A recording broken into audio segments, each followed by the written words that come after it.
Welcome to another quick and dirty review. I'm Joe. I'm Faust. And we're here to do Pacific Rim Uprising. Yeah, it's pretty good. So if you were like me, the first one blew me out of my fucking seat. It really did. I was not expecting what I saw in the first movie, and it did a very good job. Mm-hmm. When I saw the preview reels for all of these and for this new one, I was a little worried it was going to drag on some coattails.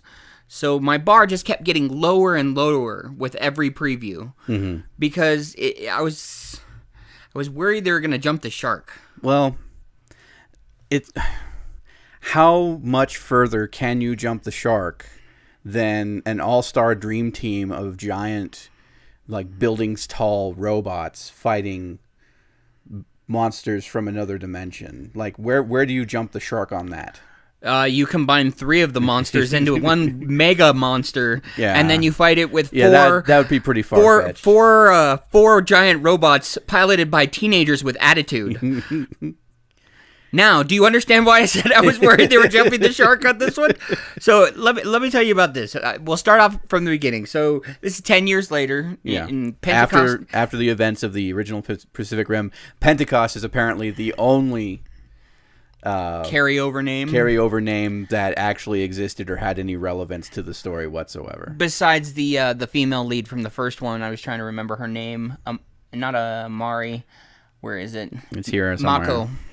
Mako Mori? Yeah, Mako Mori. So and the big thing is that 10 years later, most of the world has rebuilt, unless they're in third world countries, which then they kind of throw the shoe at Puerto Rico. Mm-hmm. Bad move. Kind of dickish, but they throw the shoe at Puerto Rico, showing that Puerto Rico has not rebuilt and it's still slums, and that they trade for random food for other things. Like he trades for Captain Crunch at the beginning of the movie, and Captain Crunch and Sriracha and Oreos, and like it gets pretty bad. But the beginning of the movie did make me just like, okay, my bar was definitely low. It started low. It needs to stay low. I understand that.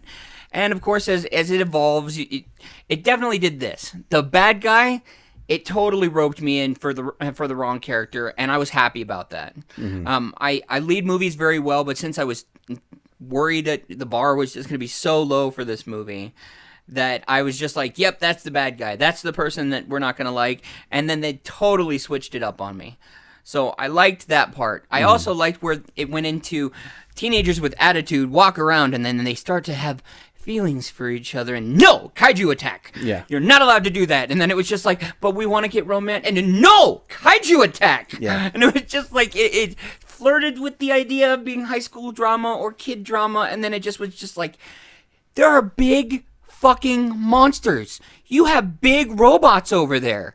Who cares who wants to make out with each other? Go fight those things. I agree. So it just like it. So my take on it is, I didn't go into it. There was a point in time between the trailers and everything like that I didn't go into it with any kind of expectations or a bar set or anything like that, because my expectations were already at a bare minimum level. I treat this movie and movies of this type like gaming tokens versus actual currency. Yeah. Right. There comes a point where this movie is good. This movie is like a gaming token. It's good for one go around on a bit of very well curated entertainment. And as long as you know what to expect when you're going in, you're not going to have your expectations destroyed. Yeah. I agree full force. Anytime they try to do anything involving the pilot leads, and their motivations and everything like that, it is immediately squashed and trumped by the fact that you have stories tall robots fighting stories tall monsters in cities, destroying destruction and explosions and blah. And yeah, so it's just sit there, munch the popcorn, shut off your brain, and don't worry about motivations and stuff like that. And it like it had to be pointed out to me that basically none of the pilots from the original movie show up again. Yeah. Pentecost is pretty much the only one that's ever mentioned by name, and even then you only see Idris Elba in like a photo. Yeah, it's just otherwise it's the full concentration on Boyega's character, Eastwood's character, and Callie Spaney coming in. Isn't that her? Yeah, that's her. Yeah.